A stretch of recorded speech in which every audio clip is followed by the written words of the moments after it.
going on? Welcome in the Matt Bernier Show, DRFTV, live.drf.com, livestream.com, the Daily Racing Form's Twitter handle, @DRF Inside Post, as well as the Daily Racing Form's Facebook page. My name is Matt Bernier. You can follow me on Twitter, @Bernier_Matt. This is the recap edition. Going to take a look at the 5 graded stakes races from Gulfstream Park this past Saturday, December the 15th. We'll give you a very, very brief stakes montage and also give you the weekend's best as far as Beyer speed figure performances are concerned. Wrap things up with the DRFTV schedule of events of what's to come for this upcoming week, and we'll get you out of here. If you listen to this podcast form, like most of you do, YouTube, SoundCloud, iTunes, video.drf.com, as well as Spotify if you're over on YouTube. Click that subscribe button, give us a thumbs up. You'll get all the latest from DRFTV if you're over on iTunes, Apple Podcasts, Spotify, wherever you get your podcasts. Write us a review, give us a positive rating. Always, always greatly appreciated. We're going to handle this thing in reverse chronological order. So we're actually going to start with the last race from Saturday afternoon. The 11th race, it was the Grade 2 Fort Lauderdale. Let's take a look at the field of 13 that were signed on. This is essentially a prep race for next month's Pegasus World Cup Invitational Turf. And your post-time favorite ended up being a horse called Almanar.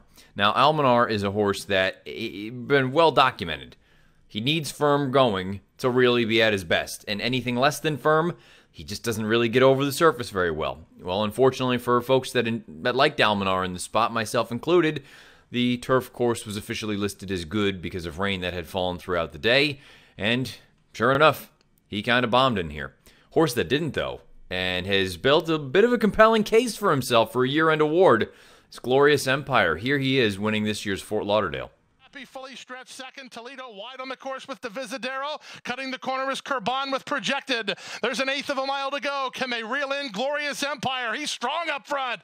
Glorious Empire by 4. Toward the inside, Kurban's trying to get into second, but a tour de force in the Fort Lauderdale from Glorious Empire. He went all the way.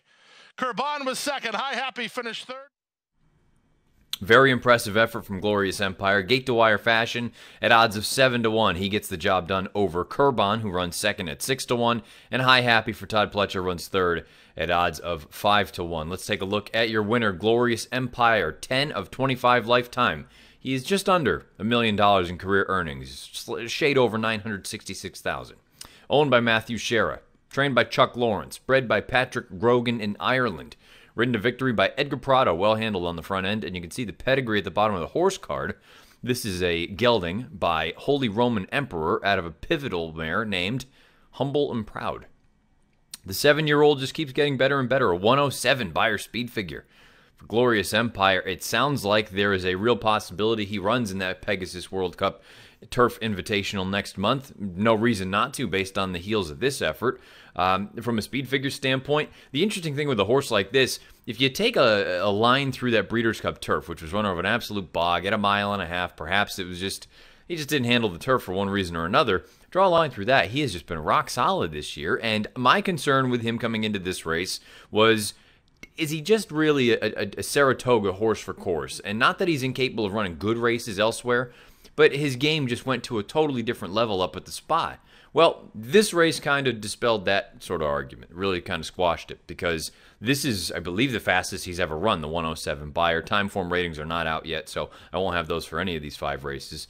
He came home in 12:29 for his final 1/8 of a mile, and when you consider he was the one that was out there cutting out the fractions, 23-2, 48 for the half, 12-2 for 3/4, stopped the clock, and 48-2. This is just a big league effort all around, and if you do think he goes on and runs in that race next month, he's going to be pace. Now, that's really kind of the other side piece of this entire story. From a pace dynamic, there's an argument to be made that if certain things had gone a different way, perhaps Glorious Empire doesn't get away with such an easy lead.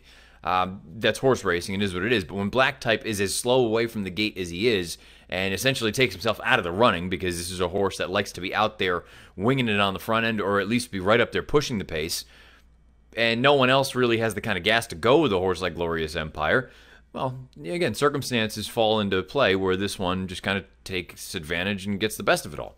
That's not a knock. It's just it's a statement. It is what it is. Will he be able to get something that similar next month in the Pegasus? It depends who shows up. It depends if there is any other speed. If there's not, we know one thing. You give this horse an inch, he'll take a mile. Glorious Empire, he's also put together a very, very compelling case in a division that is about as clear as mud for year-end awards, because he is a Grade 1 winner. He has won a couple of other graded stakes races this year. Sure, it was a complete non-effort in the Breeders' Cup Turf, but at the same time, there have been so many other non-efforts from all the other contenders.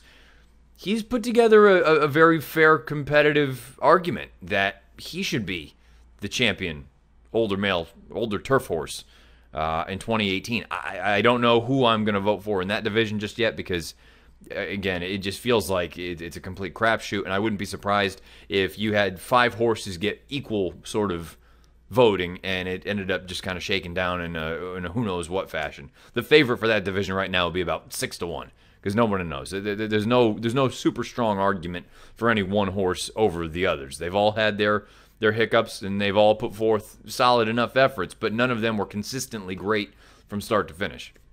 Glorious Empire has the argument that perhaps he was the most consistent of them all. Kurban, nice effort, but this is kind of what he is. He likes to run second, likes to nibble a little bit, pop back to his left lead at the end of the race. I would imagine he continues on and runs in a race like the Pegasus, or they at least consider it, because he is competitive. He earned a 101 buyer here. High Happy, he earned a 100. He didn't run poorly, but he was no match for Glorious Empire. I still maintain his speed.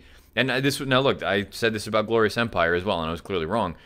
I maintain that High Happy speed is better going longer than it is at a distance like 9 furlongs. I think he's better at a mile and 3/8, a mile and a half. Inspector Lindley, did what he does. He comes with a run at the end. He got a good ride from Jose, shot up the inside, finished with some interest. But again, he's another one that it's not like he loves to win races.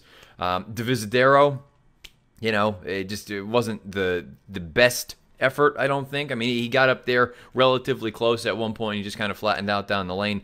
To me, I thought he was just okay. I didn't think it was a great effort, but again, you get him away from Churchill Downs, and he doesn't necessarily have that same, I don't know what it is, but how often do we know what it is? Just certain horses like certain racetracks better than others, and not that he dislikes Gulfstream. He's had success there. But holy smokes, the horse just goes to a different level when he gets beneath the Twin Spires. Almanar, you are supposed to, the way that I'm looking at it anyway, you're supposed to draw a line through this, because his record on less than firm turf courses is horrific, and his record on firm turf courses is great. And to me, he's the most interesting one coming out of this outside of the winner, because if you get a firm turf course, and should they choose to go on to the Pegasus with this horse, Almanar, and it's firm, I still think he has as good a chance, if not better than anyone else, to win a race like that. It has to be firm, though. And I tried to emphasize that in the preview show last week on DRF Live on Saturday. If he doesn't get firm turf, he's a shell of himself. On firm turf, I maintain his best is as good, if not better, than anyone else's. We'll find out what we get and if they choose to go on with him there. Zulu Alpha, I believe more distance is going to be beneficial for him. Some other horses, Projected was very, very poor in here, but again, Projected is Projected. Black Type's another one. You're supposed to give him the benefit of the doubt. Well, I don't want to say the benefit of the doubt, but he has an excuse.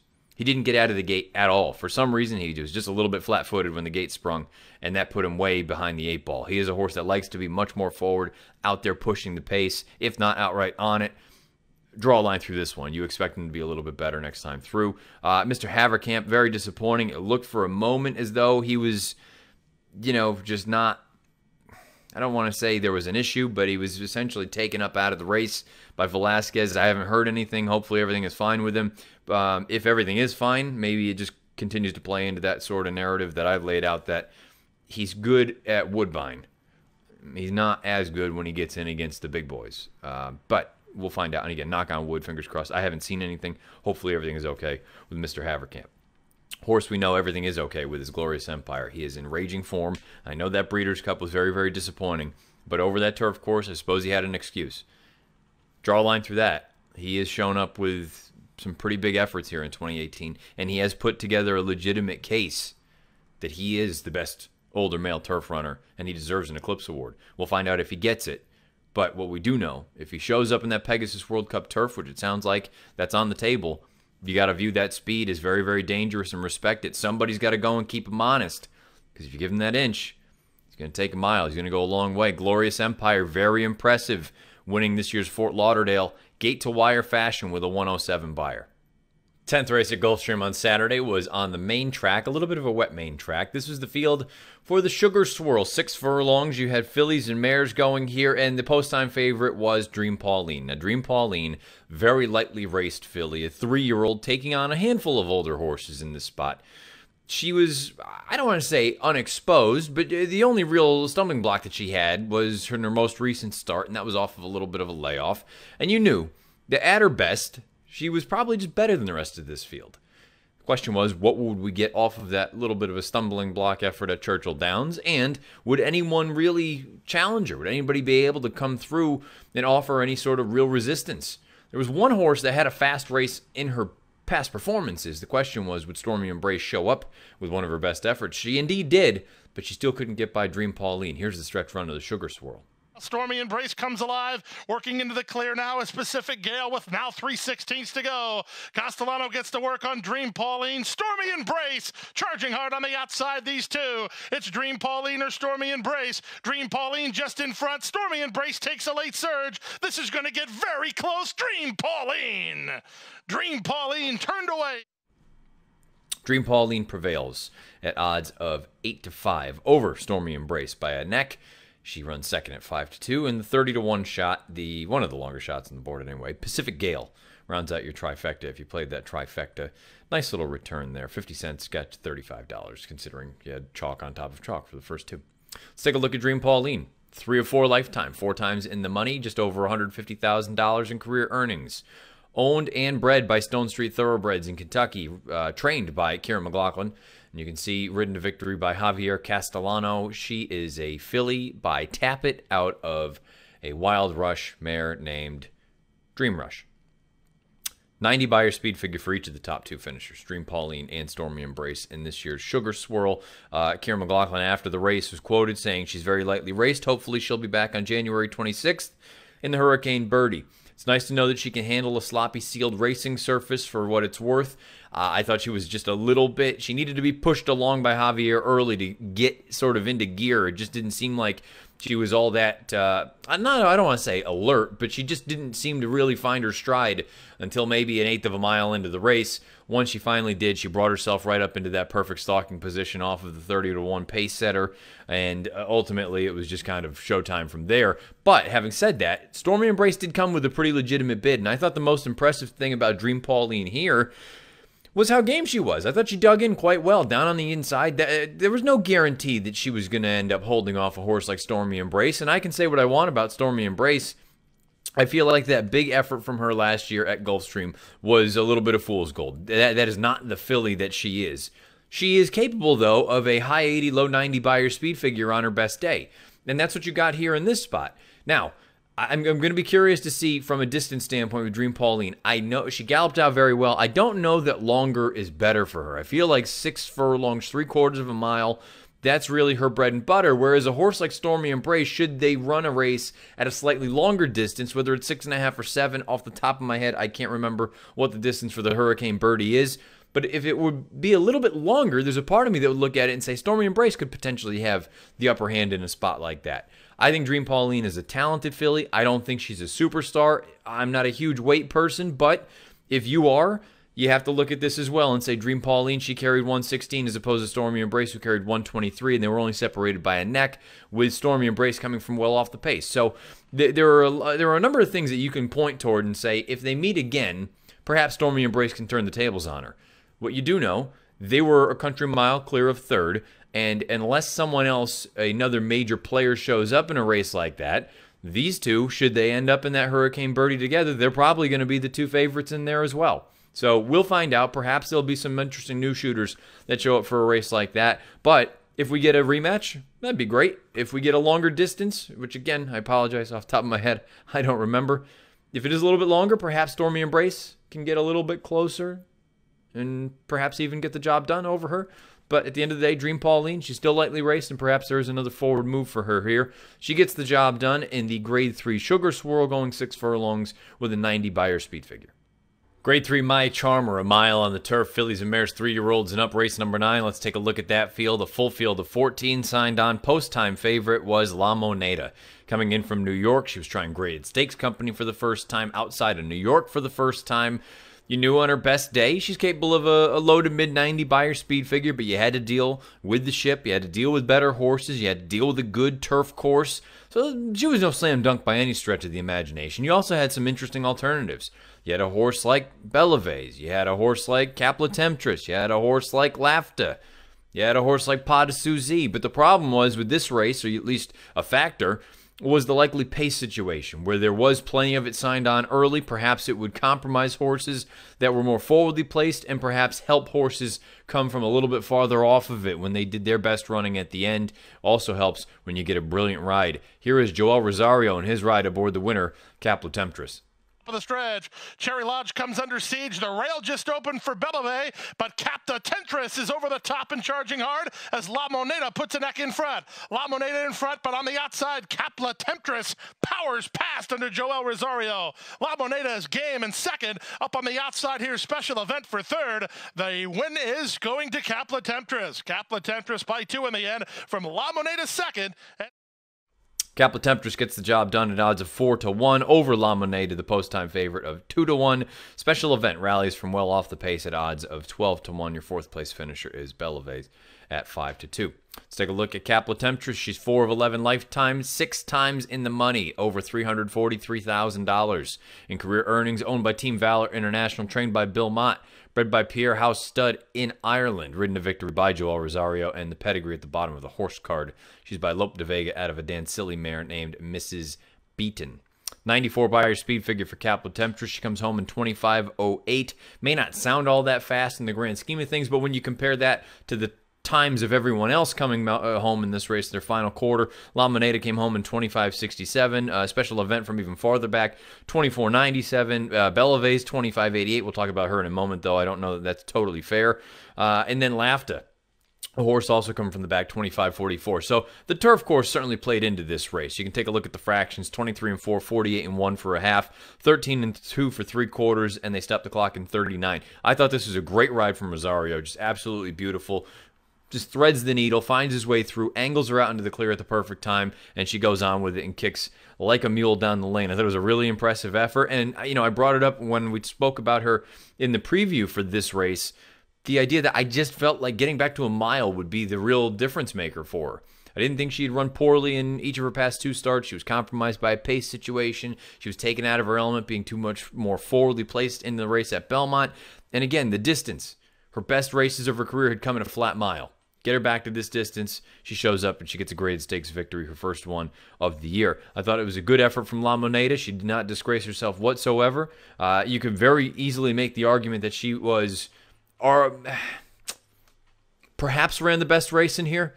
If you believe that this pace was a little bit on the faster side and she was in the clear and she was more forward, if perhaps the pace is a little bit more moderate, maybe it doesn't allow Capla Temptress to get that sort of pace to run at.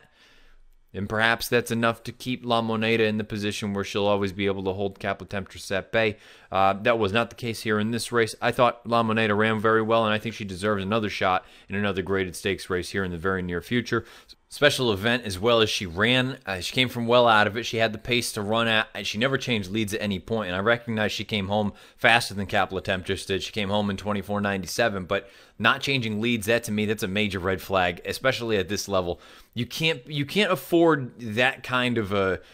You just can't get away with that kind of stuff against better horses. Against slightly lesser, maybe in an allowance race, maybe a listed stakes race, you could potentially get away with that. You can't get away with that kind of thing against good horses.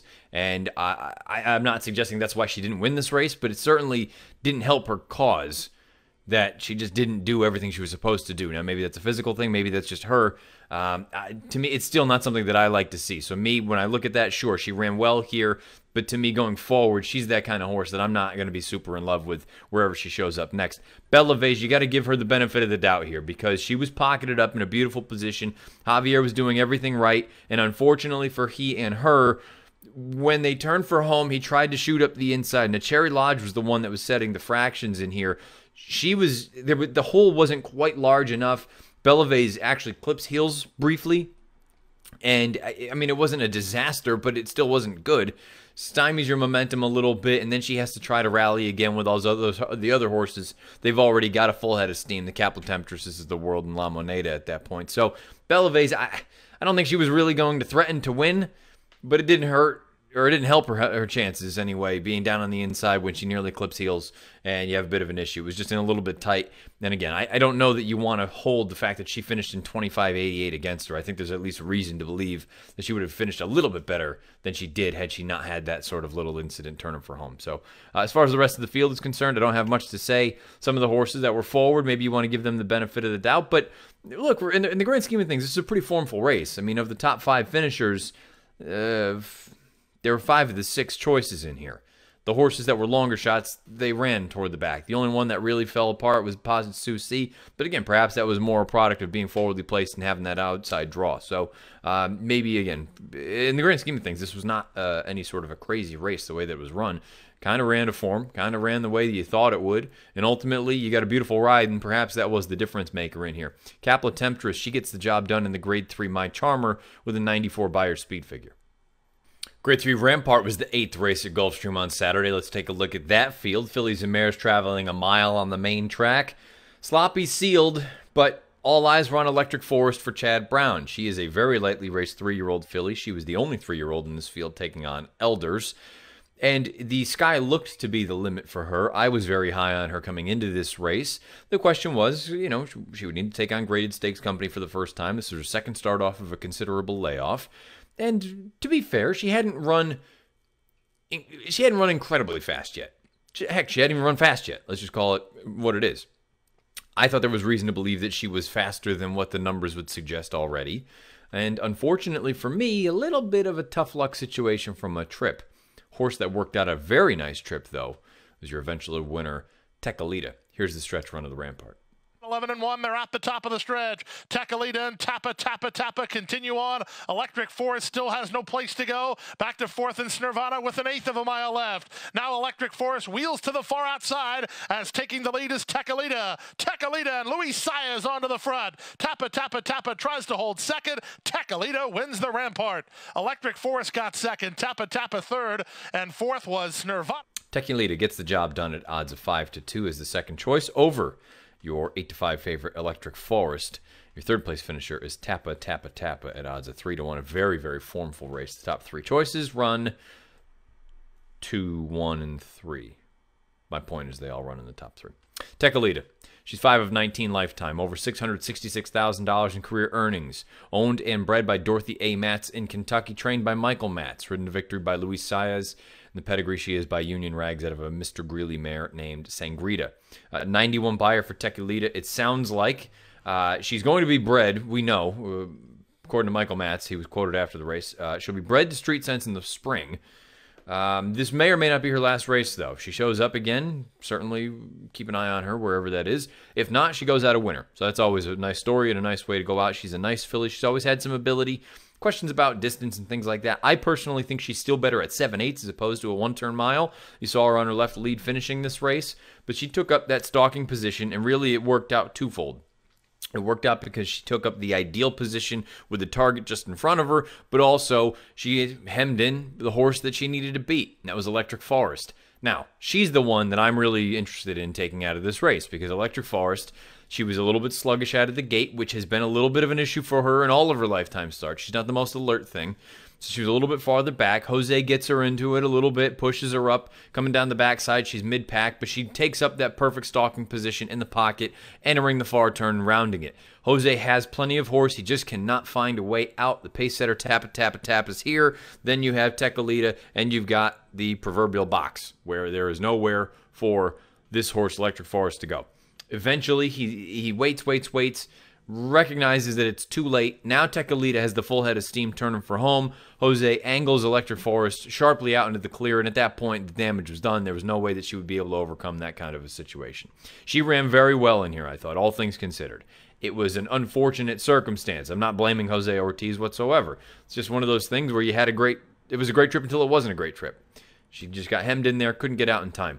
I still think the sky is the limit for Electric Forest. I'm still very, very high on her, and I already have her in my DRF Horse Watch. Spoiler alert, she will be my Horse Watch for this week's edition of Out of the Gate, because I look at that and say, if she's able to get clear, I think she wins this race, and I think down the road, there are still bigger and better things for her, especially whether it is sprinting, whether it is trying 2 turns, which I would imagine they'll do at some point based on her pedigree. I think Electric Forest has a big future.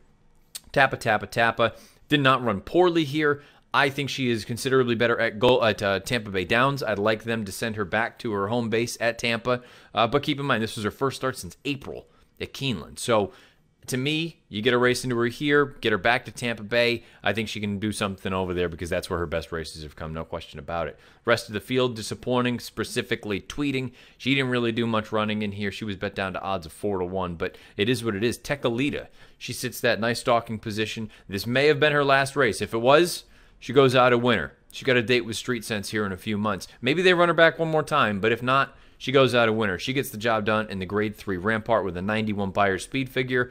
I'm still very high on the runner-up, though. Electric Forest. She earns an 87 here.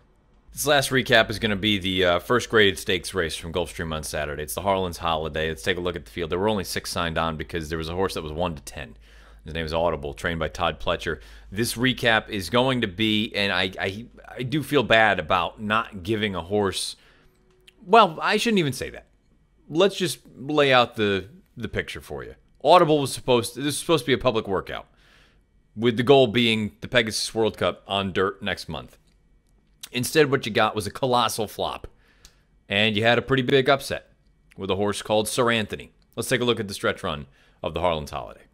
On the far outside, the rail open for Sir Anthony, and they're at the top of the stretch. Castellano now asks Audible for his best. Sir Anthony giving him all he wants on the rail. These two for a final 16th. Sir Anthony the leader. Audible has been outrun by Sir Anthony. Sir Anthony upsets the Harlan's Holiday and wins it a half a length. Audible. Sir Anthony gets the job done. He wins the Grade 3 Harlan's Holiday over Audible, who was your 1-10 favorite, and he went down in just spectacular fashion. And Apostle runs third at odds of 20-1. Let's take a look at the winner, Sir Anthony. He is 5 of 14 lifetime, 4 other times in the money, over $200,000 in career earnings. Owned and bred by Richard Otto Stables Incorporated in Illinois. Trained by Anthony Mitchell. Ridden to victory by B.J. Hernandez. And you can see the pedigree at the bottom of the horse card. This is a horse by Mineshaft out of a Smart Strike mare named Moret. Now, why I'm saying I feel bad and I'm not giving a ton of time to a horse like Sir Anthony. He earned an 84 Beyer speed figure. He continues to win races. He's on a nice stretch here, a nice string. But this, I believe, was a career best figure for him of an 84. So through 14 lifetime starts, not really expecting tremendous improvement from here on out. Connections get tip of the cap. It's a great ride from Hernandez. Shooting up the inside. Everything worked out beautifully. This race is about Audible. And Illman and I had spoken about it out of the gate and in the preview. Audible was supposed to win this race. I would have been stunned had he not won. He didn't win. More importantly, though, we looked at it and said, how good is this horse actually? Because he had 4 consecutive 99 Beyers. I wrote about it on DRF Live on Saturday before the race. He had 4 consecutive races between 120 and 122 as far as raw time form ratings are concerned. Those are plenty fast enough to win a race like this. But to be considered a legitimate Pegasus World Cup threat, and to, let's be honest, everyone just immediately thought because he didn't run in the Belmont that, you know, well, he would have been the one to push Justify and keep Justify honest. Perhaps he would have at that time. But when he came back and he ran the way that he did at Churchill against an inferior group, he ran fine, but just fine. He's always felt a little bit... based on his numbers, he's not that fast. He is a nice horse, but he is not a spectacular horse by any stretch. And then he comes here and does this. And I'm sure the built-in excuse is the racetrack, the racetrack, the racetrack. He ran third over a sloppy sealed racing surface at Churchill Downs. And I know that no two surfaces are the same. But you got to do better than an 83 Beyer. And again, I feel bad. I'm not knocking the connections with Sir Anthony. But if you're Audible, you have to beat Sir Anthony. You have to. And the fact that you didn't, and I don't care about him being wide or whatever it may be. He was just bad, flat out. He was bad in here. Now, they have not committed to anything now exiting this race, and to be frank, I don't know how you can run him in the Pegasus. Off of this, I mean, it's Pletcher and it's South Florida. And we know what Todd's capable of at Gulfstream. I just don't know what confidence do you have coming out of this. Apparently he was training well leading into it. I don't know. I don't know what to tell you. Based on that, and again, maybe it is just as simple as you just blind faith in Pletcher at Gulfstream Park, which maybe that's the case, and maybe this horse will improve and he'll come with a better effort in the Pegasus. I said I thought he needed to get into that mid 100 range from a buyer standpoint and get into that 125, high 120 range as far as time form ratings. For me to look at him and say, you can take on Accelerate, and you can take on Seeking the Soul, and you can take on Bravazzo. And again, we're not talking about a vintage edition or a spectacular group of horses running in this Pegasus. But even still, for him to be looked at from a speed figure standpoint to be competitive in that race, he needed to improve. And he regressed tremendously. I mean, this was a terrible performance. You just hope the horse is okay. Sounds like he is. Haven't heard anything otherwise. But I think if you just look at it and you're being honest, you go, outside of that Florida Derby, which again has not come back good whatsoever. He ran third in the Kentucky Derby. Call spade a spade. That field is not looking good. He's not that spectacular on paper. He's just not. If you took Audible away from him and you just look at what his numbers suggest, it's not that fast. This was a terrible effort. Sir Anthony, though, hey man, you showed up, you ran in the race, and you got all of it. You got the biggest award that there was. He's a graded stakes winner now, and like I said, I love the fact that he's blue collar. He shows up, he runs his races. He's on a heck of a streak right now. He continues to rattle off victories. But from a numbers standpoint, he is what he is. He's a nice horse. 84 buyer. Don't think we're looking at a horse that's going to be a contender in a race like the Pegasus World Cup if they even entertain that kind of thing. We'll find out ultimately what the situation will be with Audible. No question, this was a disaster for him. If they show up in the Pegasus, I'm assuming it's because they think that they can get the best version of him possible. And if they don't, you know why. We'll find out. Time will tell. At the end of the day, a big upset at 25-1. Sir Anthony is the winner of the 2018 Harlan's Holiday at Gulfstream Park. We're going to throw it into a very, very brief stakes montage this week. Only 3 of them listed. You're going to have the Soviet Problem from Lauderdale. You're going to have the Springboard Mile on Sunday from Remington Park, as well as the King Glorious from Lauderdale on Sunday as well. Some 2-year-old action. Let's take a look. Creative Instinct off the turn, a narrow lead. Hottitude trying to find more along the inside, and Kooky Gal has every chance on the stand side. Any one of these 3 fillies as they approach the final furlong. Creative Instinct, Kooky Gal. Kooky Gal pokes a head out in front. Creative Instinct can't run with her. Hottitude re-rallying along the inside, but it's Kooky Gal. Kooky Gal and Flavian Pratt clear in the Soviet Problem, and they win it going away. Hottitude second best. Creative Instinct third, tight for fourth.